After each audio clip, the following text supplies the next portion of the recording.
খলিফা ওমর রাতের বেলা রাস্তা দিয়ে হাঁটতো আর মানুষের খোঁজ খবর নিত।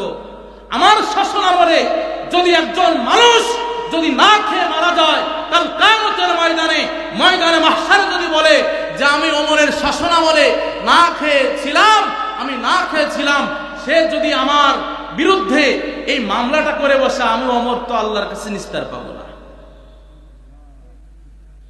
তারা ছিলেন ন্যায়পরায়ণ শাসক, ন্যায়পরায়ণ বাদশাহ।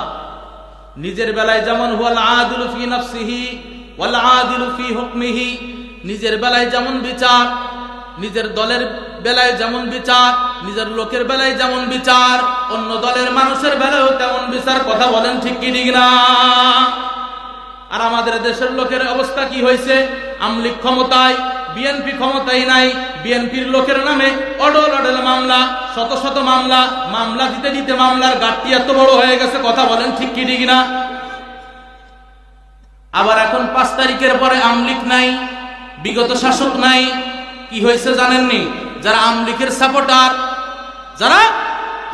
সাপোর্টার কিন্তু মামলা মুকদ্দমার মধ্যেও কোনোদিন যায় নাই, কোন মারামারি করে নাই, কোন মানুষের বাড়ি লুটপাট করে নাই, কোন মানুষের বাড়ি চুরি করতে যায় নাই, কাউকে খুন করে নাই, কাউকে গুম করে নাই, কাউকে রাস্তার মধ্যে অপমানিত করে নাই। কিন্তু আওয়ামী লীগের সাপোর্টার আছে, ওই লোকটার বাড়িতে যায় 5 তারিখের পরে যায় আপনি মামলা মোকদ্দমা করতেছেন, ওই লোকটার নামে আপনি মিথ্যা মামলা দিলেন, ওই লোকটার কাছ থেকে আপনি চাঁদা গ্রহণ করলেন, ওই লোকটার কাছ থেকে আপনি 5-6 লক্ষ টাকা নিলেন, তার বাড়ি থেকে গরু চুরি করলেন, তার বাড়ি থেকে তার অন্যান্য যাবতীয় যত যা কিছু আপনি সবকিছু নিলেন।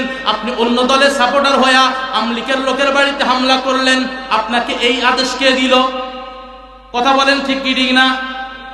আপনারা যদি এইগুলা করেন তাহলে কি আপনারা ন্যায়পরায়ণ শাসক হতে পারলেন? বলেন, পারলেন?